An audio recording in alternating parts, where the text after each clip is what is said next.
Good morning and hello everyone. I guess there's still some coffee time going on, but I was asked to go ahead and start now the next session, which will be about safety and security of supply issues. Before I come to our topic, I just have to refer to the speech that we had this morning. I was quite happy for Jan that he was able to talk about love and peace, and now we have a quite hard issue now to deal with. But he also pointed out in the morning that there's something you have to believe in, otherwise your work doesn't actually proceed. And I think still everybody knows about the pressures we are living in, but let's hope for a better world. So let's keep that in mind, that we are getting not too nervous, because when we talk about security issues and so on, some people might get nervous, and that might be just the purpose of some actors in this modern world. But however, my name is Frank, and I'll have the pleasure and joy to work as a moderator for this session. And we just thought together with the organizer that we will start with a very short Slido, so that we know who's actually here sitting and joining our session. So please get your mobile phones and have a look at the questions. So scan it, and after that, perhaps you can show the first question. Very simple question. Where are you coming from? And please start voting now.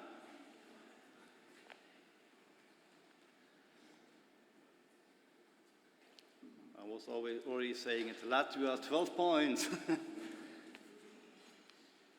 But however, I think this should be clear that our host is very well presented here, but fortunately we have a quite broad scale of all Baltic countries here in the room. So let's turn, now the winner even is Finland right now, so well done.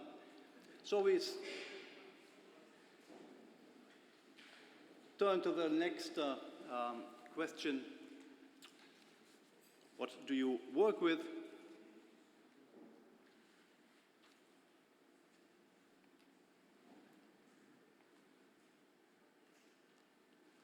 Communities, renewable energy, planning, MSP, private sector even, it's getting more and more.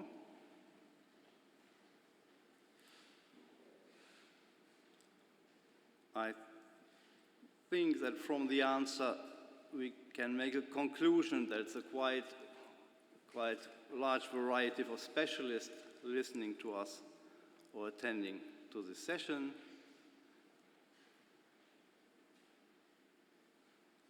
So there is private sector, government,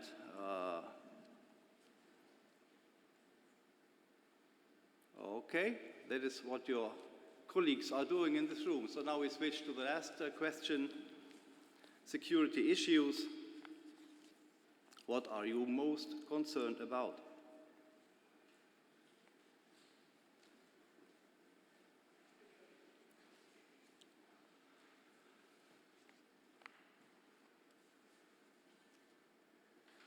There is a big Russia in the center still. I remember perhaps 10 years ago, there was a very famous politician in Finland, and he had a speech internationally and just said, we in Finland, we are the happiest country in the world, he said, but we have only 3 problems. It's Russia, Russia, and Russia.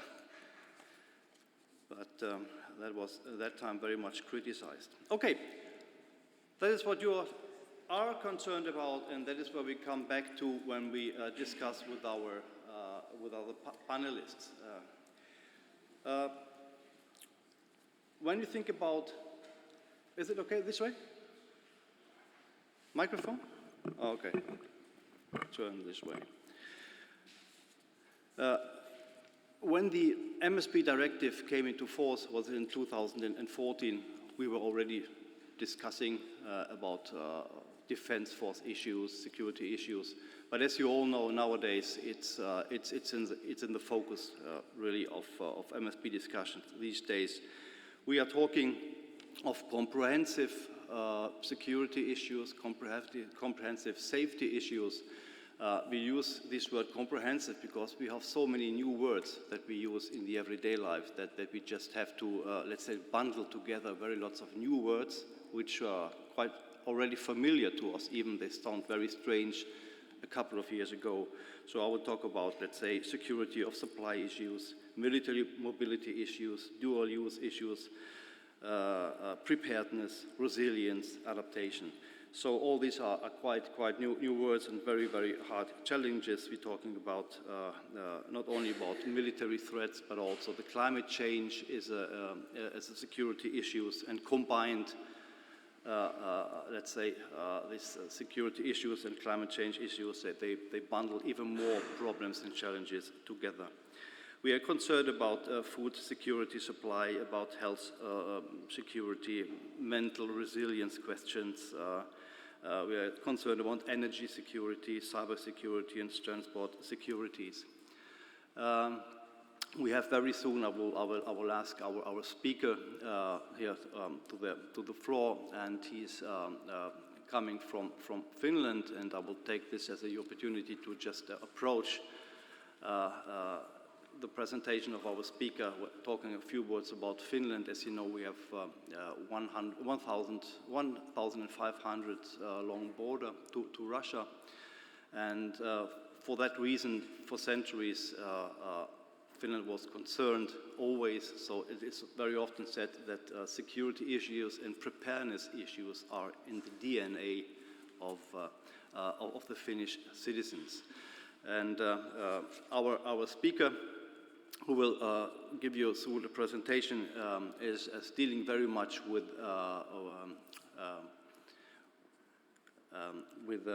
scenario works.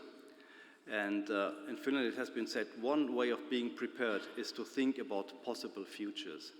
And so scenario is one, let's say, quite interesting tool or instrument to work with uncertainties and instability issues. Our speaker has been working in the consultant enterprise called CAPFUL, and they have been collaborating with the Finnish MSP coordination quite a long time. They have been working with regional and national agencies, for example, with the National Emergency and Supply Agency. So they had elaboration on these issues, and they actually worked out for our MSP plan a study on security and security of supply, which got ready this year. And this is what Justus Johan Aalto will tell you about. And now I please come to the floor and give you an insight on security and security of supply questions. The floor is yours. Thank you. Thank you, Frank. My timer here. All right. Hello, everyone. And it's an honor to be speaking to you today.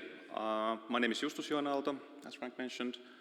I'm from the foresight and strategy consultancy called CAPFUL, and I'll be talking a bit about the project that we did regarding the security of supply for the maritime industries and the overall safety or the comprehensive security issues related to that.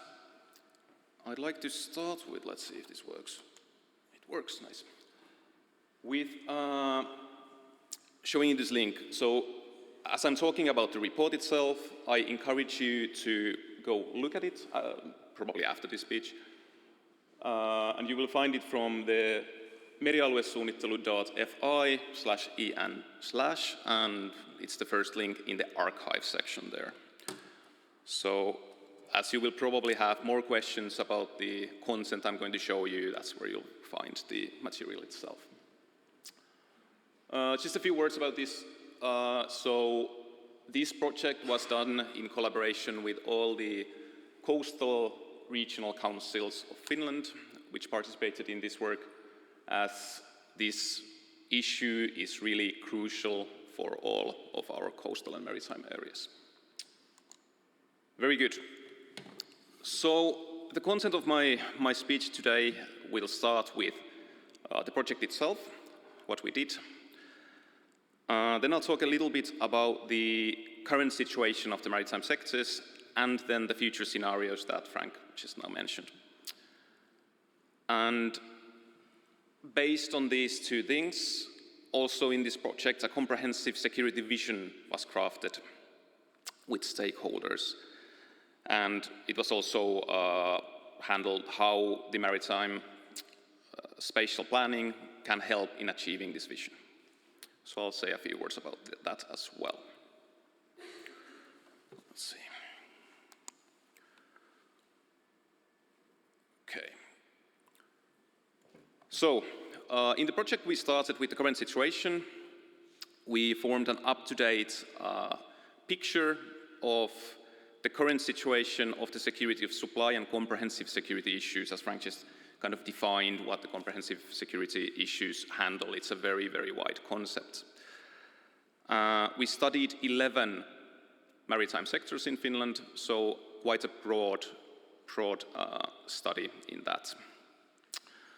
Then, based on the current situational picture, we forged these scenarios, alternative future scenarios for the maritime area from especially this security of supply and comprehensive security perspective. And then the vision and then the planning part that I just mentioned. Just very briefly, I'm not going to go into details here, but as mentioned, the regional councils were represented in the steering group, so we had a good collaboration with all the coastal areas throughout this. We did a survey for the 11 maritime sectors, supplemented it with several interviews. And after being ready with the scenarios, we went for a workshop where we crafted the vision for the comprehensive security of the Baltic from our perspective. And now we are presenting the results here. Let's talk about the current situation and the scenarios a little bit. First, a word about foresight, maybe in general. So it's good to remember when talking about scenarios that we are talking about alternative and possible future worlds. We tend to use this concept of operating environment, so we generally look at an organization or a country, maybe in this case, or an area, and we look at the outside sphere, sort of that actor, and kind of what kind of things come from the outside and affect the organization or country that we're studying. In this case, we look at scenarios up to the year 2035, so approximately 10 years from now. Lots of time to have quite significant changes when looking maybe 10 years backwards from now. It's good to remember also that scenarios are not predictions. So I would say it's probably much more likely that when the future comes to pass, it will be some kind of a combination of these scenarios. But the idea of scenario work is just to kind of take the uncertainties, take the parts of the future that might unfold and kind of bring those to discussion so that we at least have the concepts and the possible uncertainties that might come handled in some way so we can prepare. And we can use this as a basis for visions, for strategies, for developing and planning. And yeah, in this case, the theme that this handle is related to the comprehensive security of the maritime area and its sectors. When we did the study on the current situation, we studied actually quite a few things relating to the sectors, but I'm just showing you two of these. So one of the more important things that we based the scenarios on was recognizing different risks and threats and vulnerabilities that these 11 maritime sectors saw in their operating environment in the future. So these we call the cross-cutting themes across the maritime sectors. And as you can see, those numbers behind the points, actually, there's like the 11 sectors, and then there's how many sectors kind of brought that security issue up. So in the first case, it's 9 out of 11 sectors considered security threats arising from the geopolitical situation to be very crucial for the operating environment. And that's kind of like the main thing that the scenarios are built upon. Also, regulation-related things were considered to be something that might cause problems. Not to forget also climate change, mentioned several times here. An interesting one is that like many of the sectors also recognize that inter-industry, inter-sector threats are a thing that might affect them significantly. So, well, thinking like, for example, fisheries and energy production might be conflict there, for example. Tourism and so forth. Naturally also environmental disasters, emissions, and for many here from the academia research, also gaps or problems in data collection and research were considered very important. We also tried to recognize some opportunities. This is again related to the comprehensive security and the security of supply, so not generally and overall, but related to these themes. The most kind of popular opportunity here related to self-sufficiency. So, well, it's good to note here that Finland is extremely reliant on maritime transport. Like 90% of our imports and exports go through the Baltic Sea. So if we can raise the amount of self-sufficiency in anything practically, it helps a lot. And this might be helpful also for the local sectors, economically. Also, of course, the vitality of the coastal and island regions and the environment is very important. Like, if there is no vitality, then there is much less to draw from when it comes to security. Preparedness, planning, training, of course, very important things when it comes to these issues. And also, as mentioned earlier, regulation was considered to be some sort of a risk as well. Like, there naturally are things that like it helps, some things it doesn't. So better governance, cooperation, and legislation were also considered to be big opportunities here. Let's go forward. So based on these and other background research we did, we created 3 different scenarios. And I'll show you a bit here. It's quite small. Let's see if I can do this. I cannot, it doesn't work. Oh well. If you will go and look at the report, you will see that each scenario description includes these parts. So in the final report, each scenario is described with first a summary, where we also have this kind of comparison of key themes, these sliders, where we compare it to the current situation, how, like for example, the security situation deteriorates or gets better, and so forth. Also, 3 main security-related themes are pointed out in each of the scenarios. Then naturally, as we have a summary, we have something that it draws from, so we have the actual scenario storylines and plots with some key drivers and their kind of interactions. Also, we have this geographical kind of representation, a map with a map legend and a little bit like more information about kind of what you can see on the map, kind of like what Russia does, what do the Western allies do, what kind of industries are doing well, and so forth. How about maritime routes? And then also these comprehensive safety impacts, this kind of a diamond shape here on the left corner, pretty familiar for many Finns, I'd say, but it's kind of the diamond of comprehensive security, so it tries to kind of encompass all these main themes related to comprehensive security, so we look also at those from the perspective of each of the scenarios. And then there is descriptions of each of the 11 studied maritime sectors from a general perspective, and also divided into the 3 main sea areas that we handle in Finland. So let's just go through the scenarios themselves really briefly, just to give you an idea what kind of things we have here. And to point out, I will be showing mainly the 3 main security teams in each of these, as the contents, as you just saw, are quite extensive. So the first scenario handles this kind of a great power struggle, where we can see international cooperation deteriorating, we can see international organizations declining, but big international powers kind of struggling for power and competing. So this affects the Baltic, naturally, as one of these powers is on its shores. We would be seeing, compared to today, even increasing hybrid influence, cyber attacks, and more maritime security risks. I believe many of you remember the illustration in the opening session of the ship in the Gulf of Finland with the anchor and stuff, so that kind of stuff and worse.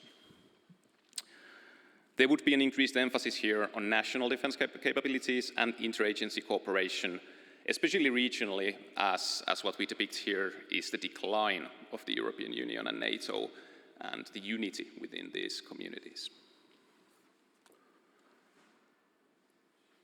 Right. And probably the map creates some questions for you guys, but I recommend you to go and see the report itself, where it's all explained.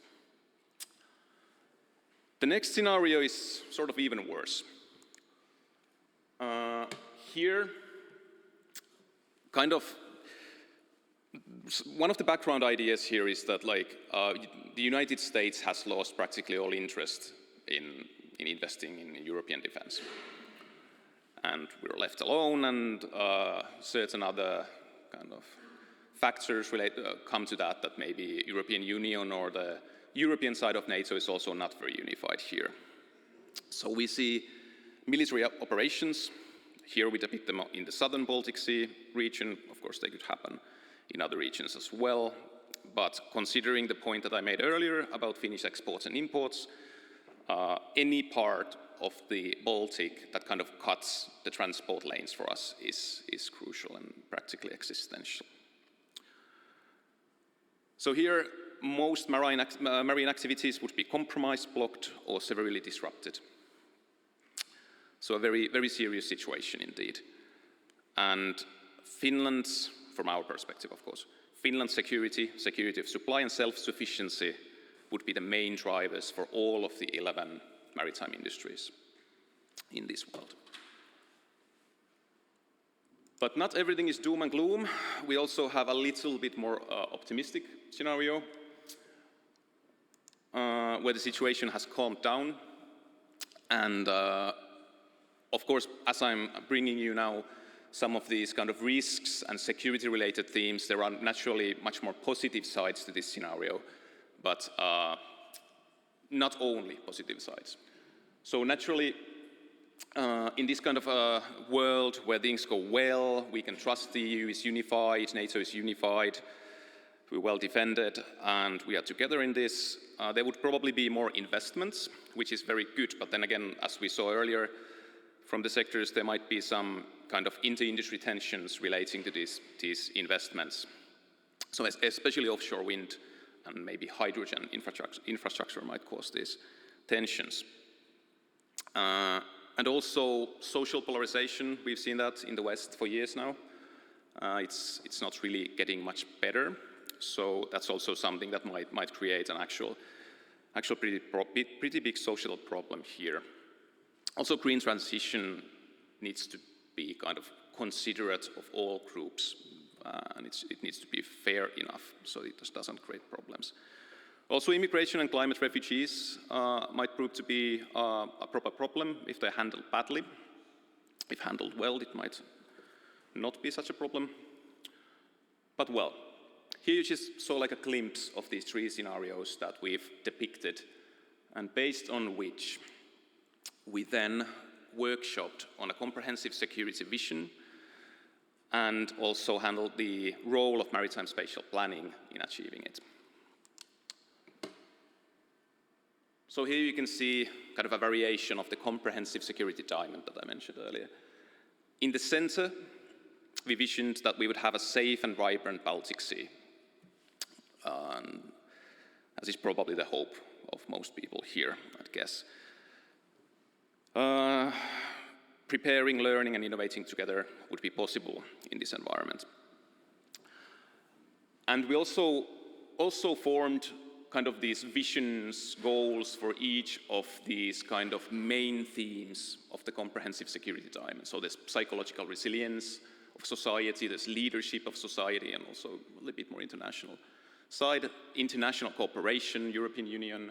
Then we have the security side, like kind of hard security, internal and external, economy, infrastructure, and the security of supply, and the functional capability of population and services. So these kind of form the basis of how a society can function when it comes to security. And more of those also in the report.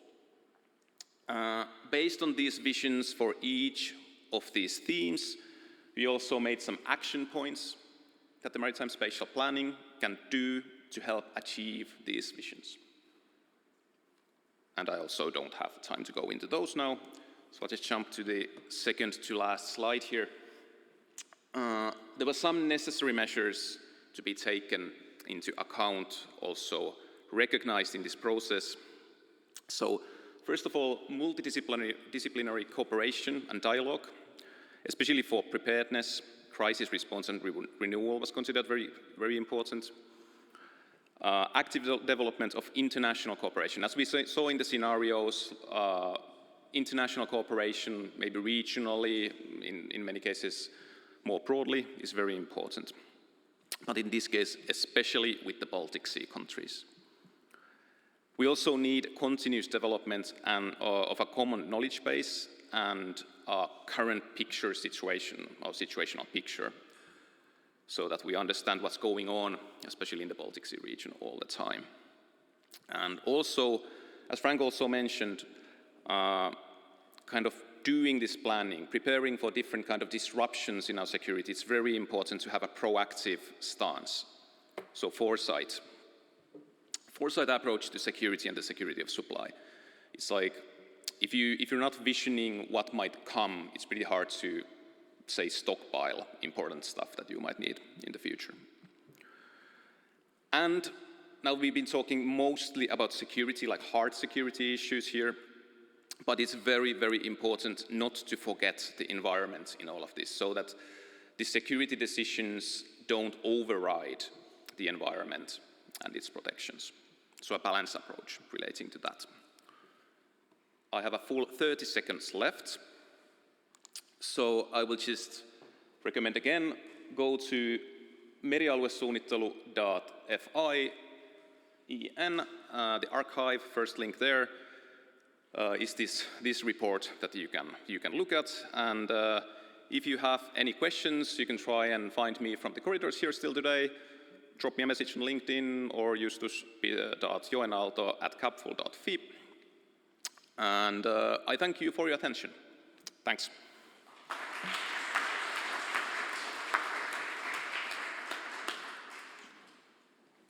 Thank you, Justus, for an excellent presentation. And now we go on with our panel session. And now I please welcome our panelists. Please feel safe and secure and come up. Mari from Finland, we have Jaak from Estonia, we have Jonas from Sweden, and we have from Latvia, Ansis. Please come on and make yourself comfortable.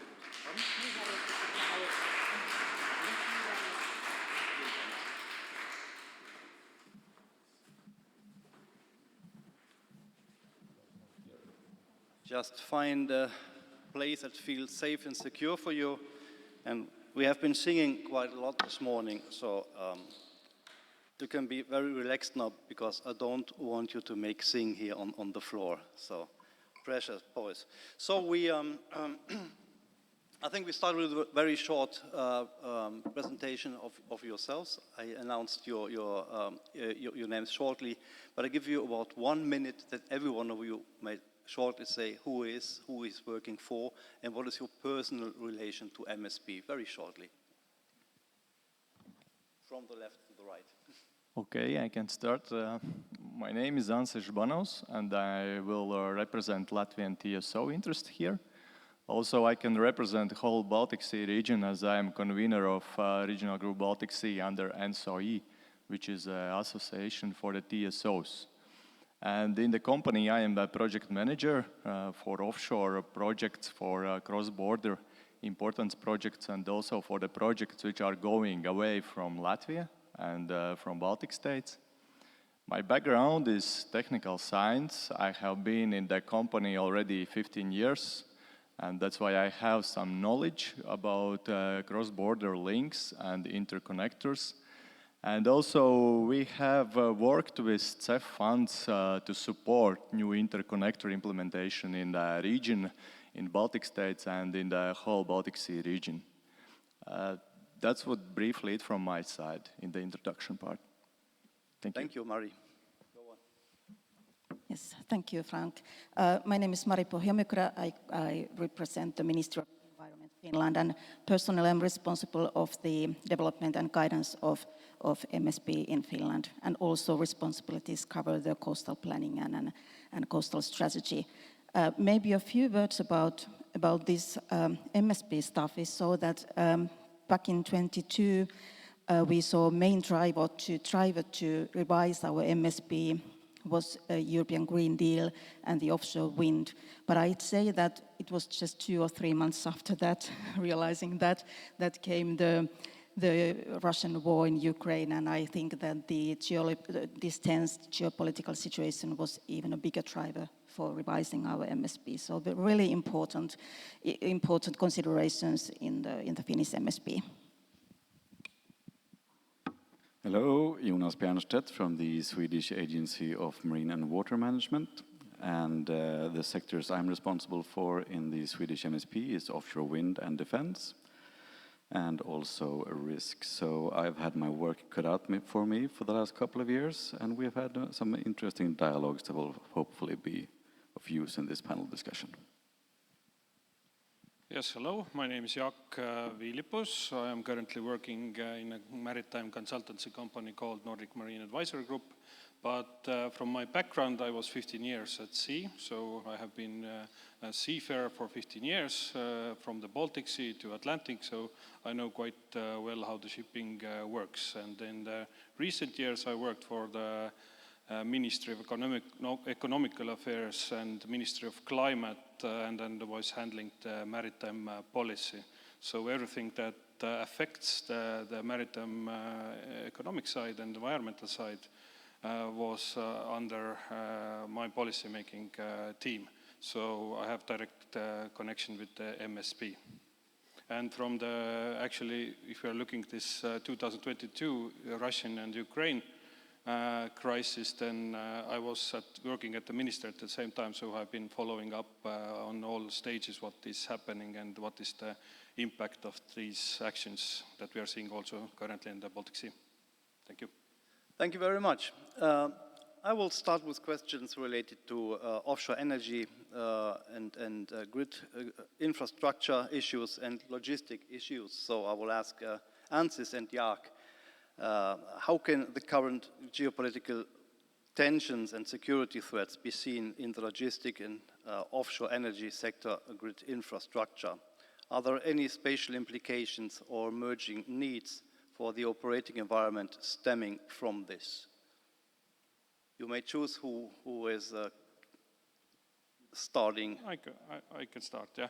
This offshore and all related also to the underwater infrastructure is a key aspect, as it was also mentioned in the previous presentation, that we need to understand that we cannot plan anymore the things as we used to do, but mainly based on the cost side, but we need to be aware that it should be also from the security side. And of course, in Estonia, for example, there were a lot of discussions that if we are installing this underwater infrastructure that are also connected with wind farms and so on, then in some point these protection areas surrounding the infrastructure could be very good for the environmental side, but on the other hand, if we are having all the time cutting them, then we are disturbing the environmental side also. So there are a lot of aspects that we need to consider, and spatial planning and the security awareness need to be integrated in the future more and more. That's the only way. Thank you. Yes, and contributing from TSO's perspective, I would say that this offshore infrastructure part became very important, only related to synchronization case. First, when I saw the title of the topic, the security of supply, it's related with Baltic states synchronization with continental Europe.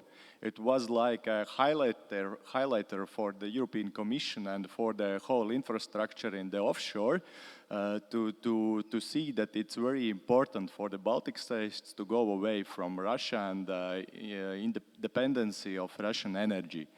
And also, I would like to say that this offshore infrastructure has been interrupted recently, which gave us TSOs additional task to solve about critical infrastructure from physical attacks or sabotage cases.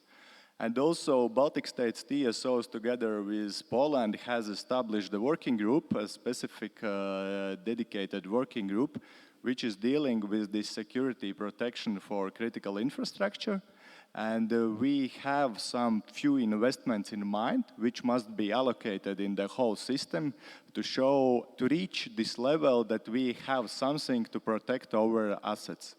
Because also we don't want to show those places where we are going to do investments on the map right now or include in MSP, because they are secret for us. But talking about the TSOs, we have some points fixed on the map where additional investments must be introduced. And this is what we can do from TSO side right now, and we are contributing on that. And I would say in the coming 5 years, we are planning to invest close to 1 billion euros for the critical infrastructure protection. It includes mainly the monitoring of the system, surveillance of the system, also some backup equipment, which could be installed in the case of damage or out of operation, particular asset. And also we are looking for cases for attack of drones, where some additional equipment must be introduced to fight against them. Thank you very much. Now I will ask Jonas and Mari, maritime spatial planners, and how has MSP adjusted to the current tensions and security threats? Are there ways for planning to better consider these uncertainties and threats? Mari, would you like to start? Thank you. Thank you. I think that in MSP planners, we tend to think that we used to think that the defense needs were something that we're just obliged to take into consideration, and maybe a bit nuisance in a way that we have great modelings and great findings, and we want to draw our map. And as heard in the plenary session, is that so that for example in Sweden you had a great draft plan map, and then the military interests went over and made you to make a new plan. So this is, I think, how it has been so far. But I think that this kind of scenario work gives us some kind of food for thoughts to understand also the spatial needs that are related to basically all maritime sectors. It's not just defense or military areas to consider, but also energy sector. I mean that previously it was so that we were after quite large offshore wind energy areas, and now we are thinking, should they actually be smaller and scattered in a way that should we have one cable line, should we have multiple cable lines to make sure that the security issues are considered? Should we actually support the small-scale fisheries to provide us the security of supply, considering the fish production? Should we support the fish farming? Should we actually indicate the fish ports in the plan map? That are kind of the economic importance. It's not so maybe important if we compare the money, the income, comparing to offshore wind development needs, but still, is it something that we have to point out? Do we have to point out lesser activities, just kind of softer issues, so that we support the psychological resilience of the people when we support the well-being and enjoying the nature, and then do we have to support the coastal and archipelago areas to support their vitality so that we support their preparedness to the possible threats. So all these issues, we can go through all the maritime sectors and consider what this means for them. And in Finland, we've been in a situation that after this scenario work that was presented here, our planners had this kind of alternative solution. They had a plan map that was basically just considering this comprehensive security issues. And you took this map to the stakeholder meetings and asked them in the national and regional level that what this means for your sector and how you see you're actually going to ask about the impacts, what it means, and you're going to use these results in the strategic environmental assessment. So it means that in Finland we are taking really seriously this new task of MSP and then what it means for planning. And then because you are having these maps and then because you are discussing these maps, this map with the stakeholders, I think this is not just about the plan map and whether the energy areas are scattered and small or larger, but this is about process, the continuous process to discuss with the stakeholders and then build your knowledge base and then kind of raise that preparedness among all levels. So multi-level governance is also a key word here. Thank you, Mari and Jonas. Thank you. Very good points there, I think. Something that hasn't adjusted in the Swedish MSP is the vision that we have for the plans, which is for the vision year of 2050, where we have a vision of peace and prosperity in the Baltic Sea region, which fits nicely with the comprehensive security image that was shown in the presentation earlier. And to reach that vision, the role of the MSP has to be to make sure that we take all the sectors into consideration at the right time in the planning.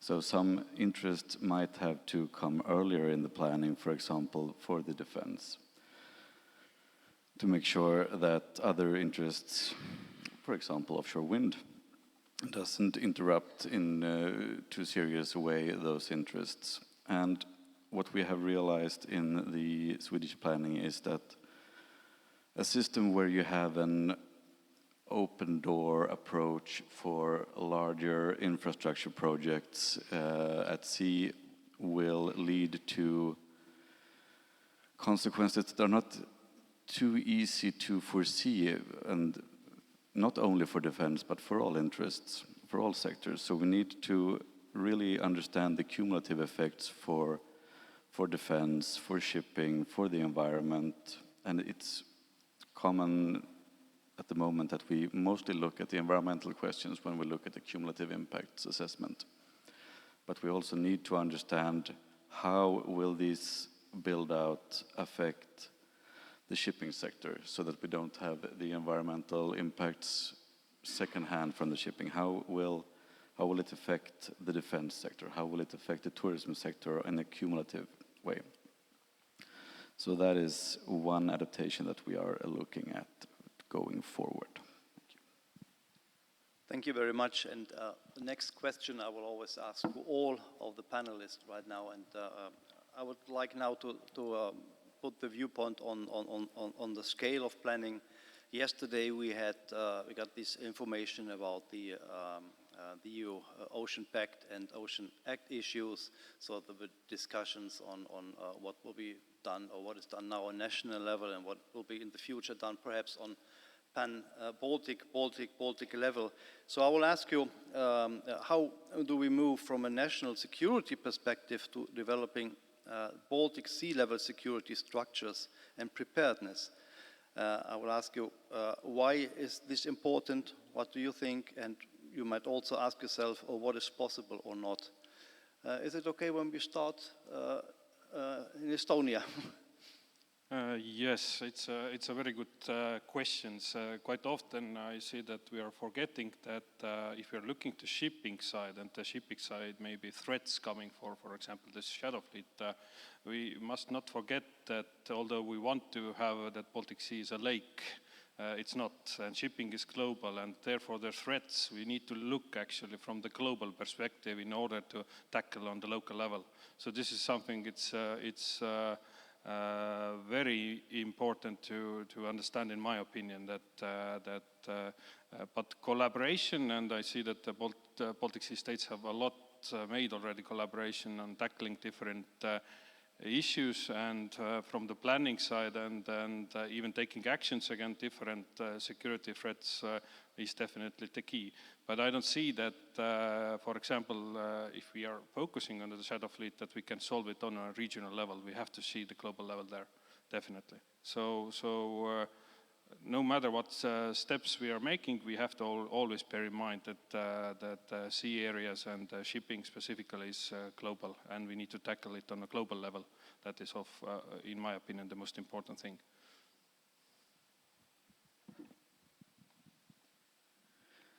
I think we have some very good regional cooperations in the Baltic Sea, and I think to get the most use of those regional cooperations, we have to make sure that in our own organizations we don't have a single person who that cooperation relies on.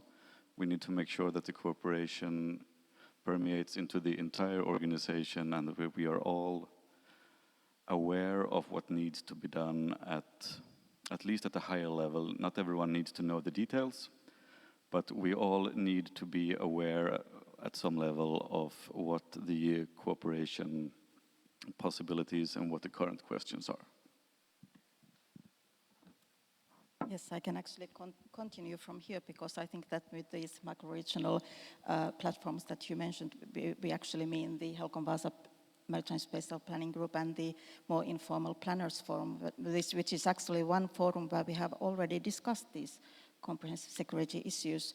I think that this collaboration is something that we have to continue and maybe have a focus also in these security issues. I mean the official MSP working group. Just a practical example is this scenario work, that maybe this is something that we should do to the whole Baltic Sea area. In the maps that Justus showed, you could also see that whatever happens in the Finnish waters, it has an effect to other countries in the Baltic Sea area.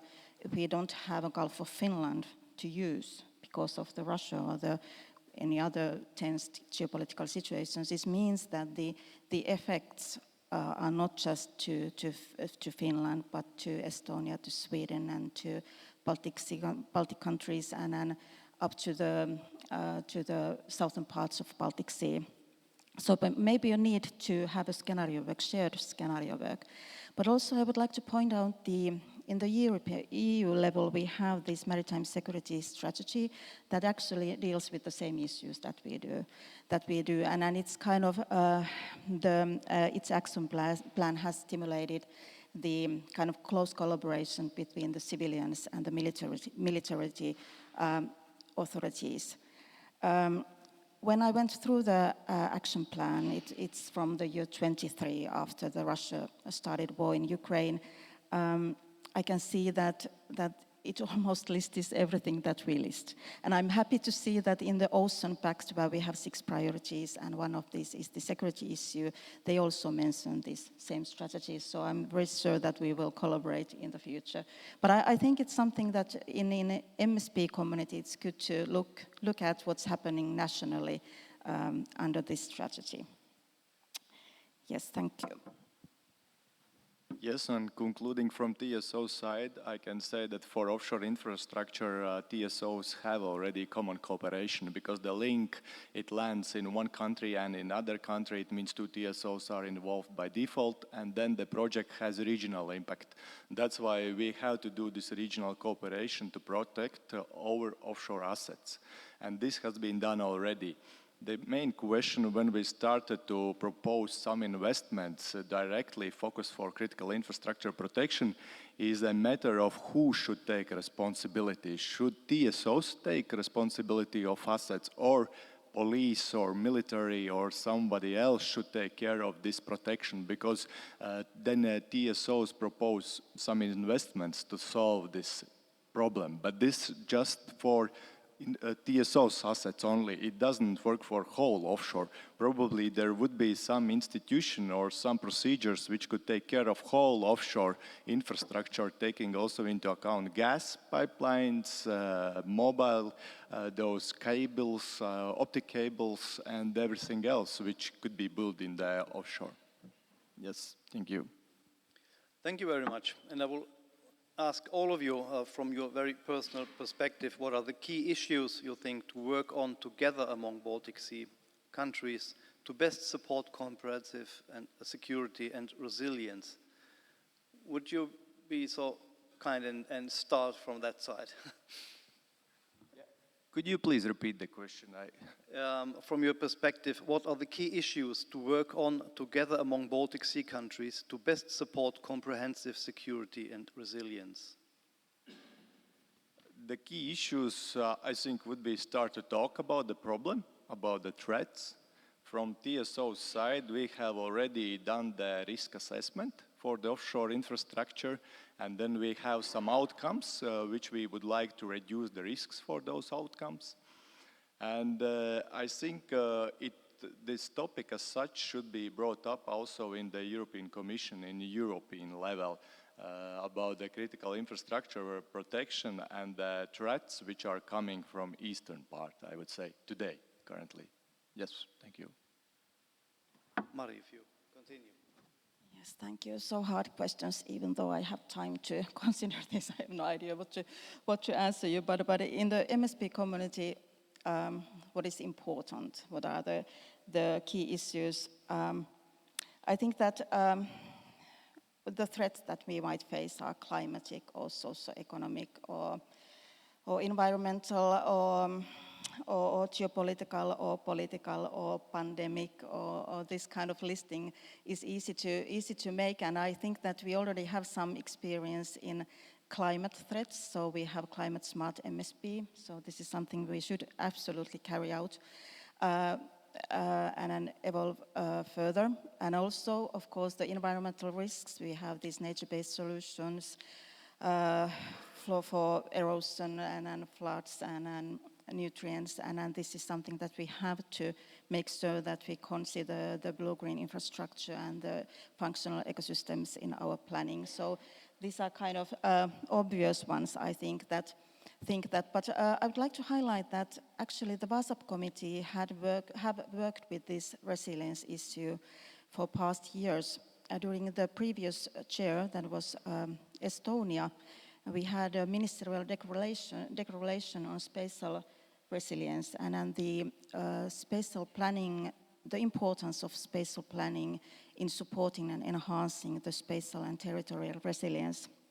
And this resilience issue is also something that the chair before Estonia, that was Finland, and the current chair, that is Poland, are addressing, that this is really important. And I encourage you to get familiar with the ministerial declaration. But now we are facing the situation that we are not actually sure what this resilience actually means, what spatial resilience, what is territorial resilience. And I'm trying to look whether we have some experts in our audience to explain that. But I think that this is something that we have to work with, to just basically understand what it means in the MSP context. And also because we are also talking about the land-sea interaction and how we should integrate MSP to land-based planning, so maybe this is something to consider also in the land side. So this is all I came up. Difficult question, good answers.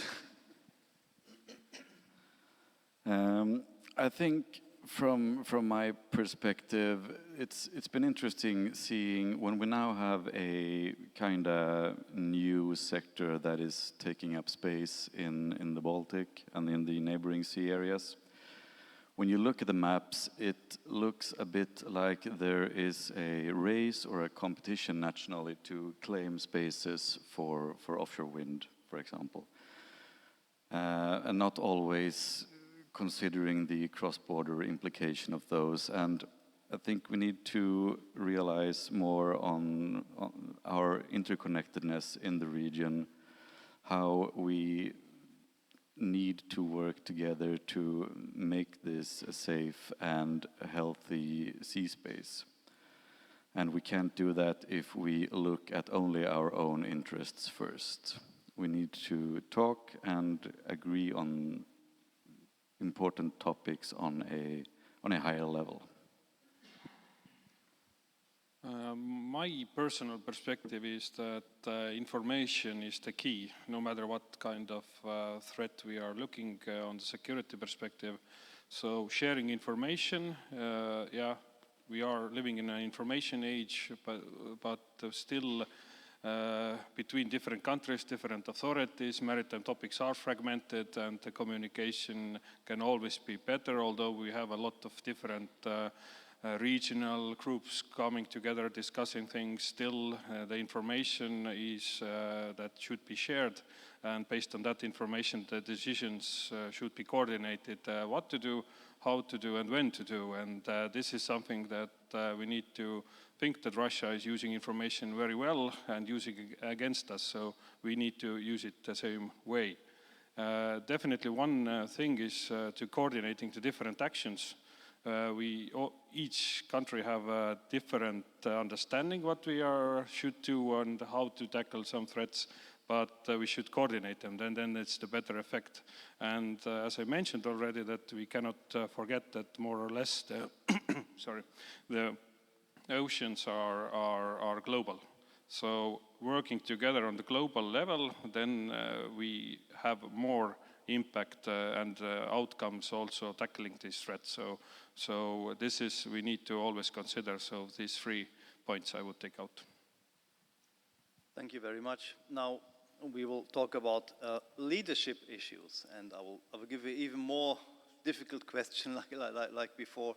And I will ask you, in your view, does maritime spatial planning have potential to take leadership in going towards a common security vision in the Baltic Sea region, and what would this require? I know it's a very difficult question, but Mari, you're laughing. I put this very difficult one straight to you first, and then the colleagues may continue.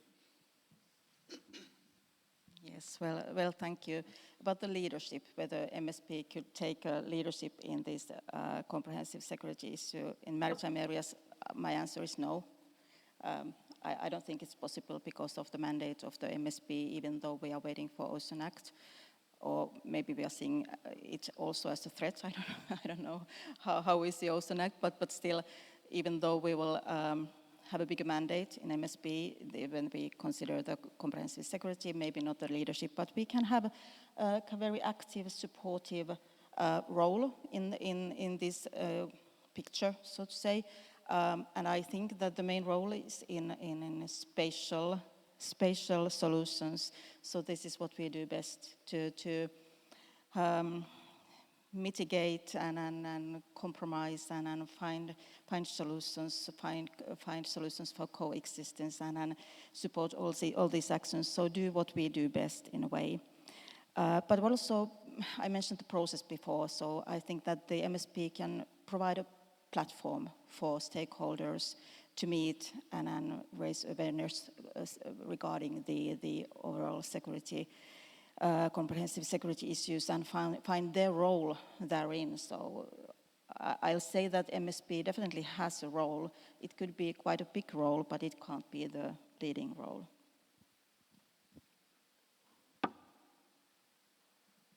Would you like to continue? Well, I don't know what to say because Marie stole all my talking points here. But, I mean, it would be great if we had the MSP for peace, as we heard about in the songs this morning. But for me, MSP cannot have the leadership role either. It has a great supporting role, and we will see in the future how that role is going to change with the new acts that are coming, but no, not a leadership role. Yes, I'm looking on the security threats in general in the Baltic Sea as a chess play, when we are trying all the time make some kind of move and look what the opponent is doing next, and we try to figure out that 2 steps ahead. So MSP is pretty much the chessboard there. So it has a very vital role there, how we are planning, how we can use the planning in order to tackle some of the risk. For example, if you are aware of this, what is going on in the Gulf of Finland in relation to the tankers gathering there, this is a lot of how actually, if you are planning properly the sea borders, if you are planning properly the traffic separation schemes, then we would not have in the Estonian exclusive economical zone the gathering of vessels in these jurisdiction pockets. So this is something that can be, but this has been created due to that the MSP came later than the sea border agreements and traffic separation schemes. But this is something that clearly shows that MSP is a vital tool here, can be at least. But the leading role, I think strong consolidated maritime strategies that also are based on the maritime spatial planning are the key in the end, but not a leading role maybe MSP shouldn't be, but a very strong role has. Thank you. Yeah, and from TSO's perspective, I would say that MSP is a supporter or a contributor for the security of supply for whole Baltic Sea region, because we can draw in new lines, new interconnectors. We propose to put them in on the map, and then they are visible for all the stakeholders. It's just the first step for the connectivity, for new links. But from that point, if you're looking from a critical infrastructure perspective, from physical attack, from damage point of view, then we would like not to show everything on the map. It's a secret for the TSOs, just to do not show the weak points, which are not protected, saying that, okay, you can go on and do some damage. The MSP could be just a contributor for the new link development, I would say that. Thank you. Thank you very much. We are nearly running out of time, but anyway, we had you have had the opportunity to put us some questions, and there are the first questions actually emerging on our screen now. And is it possible to technically to show the questions that have come already inside and to the background picture? If not, we can see them here. So somebody asked, how can MSP could better consider collisions of risks? Does anyone of you have a good answer to that question?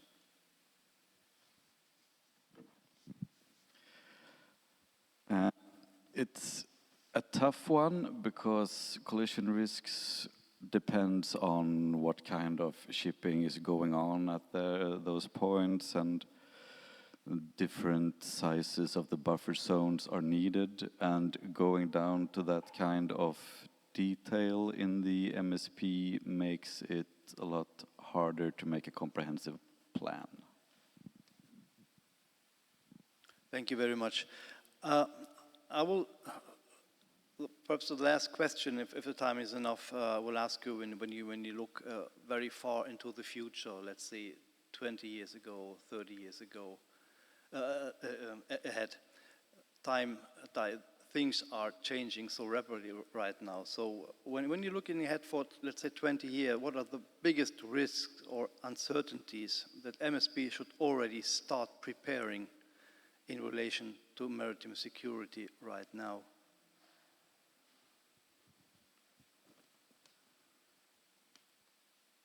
Is it possible to look so far ahead into the future?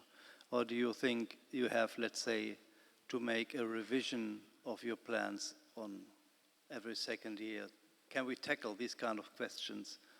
The first what came in my mind is that the energy sector and how this field develops so rapidly that it's really hard to say what will be the politics after 20 years.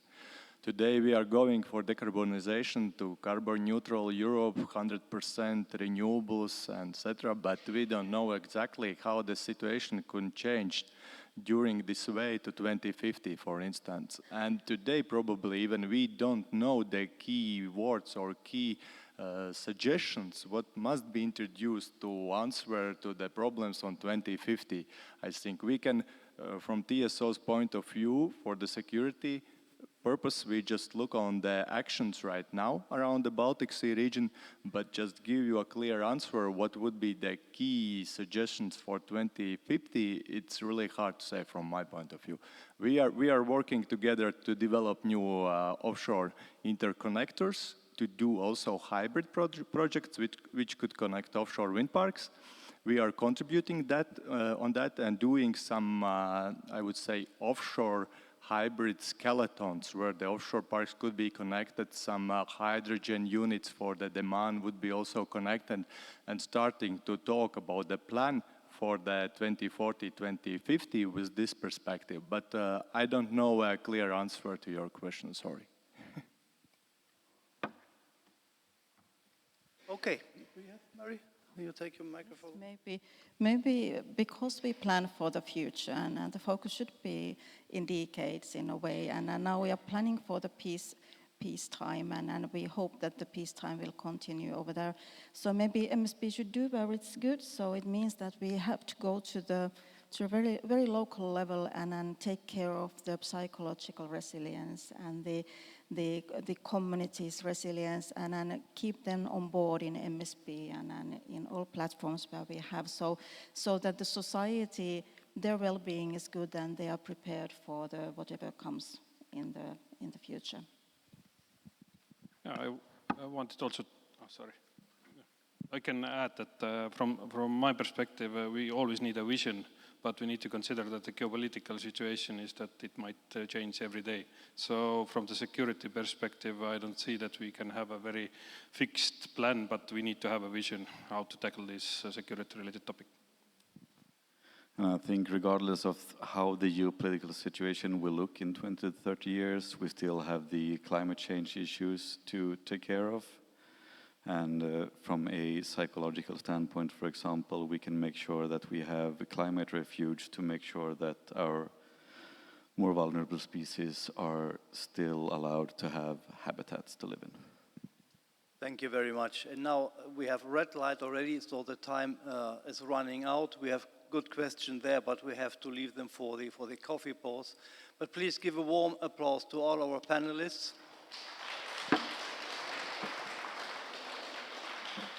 Thank you very much, and let's go on keeping discussions with a cup of coffee.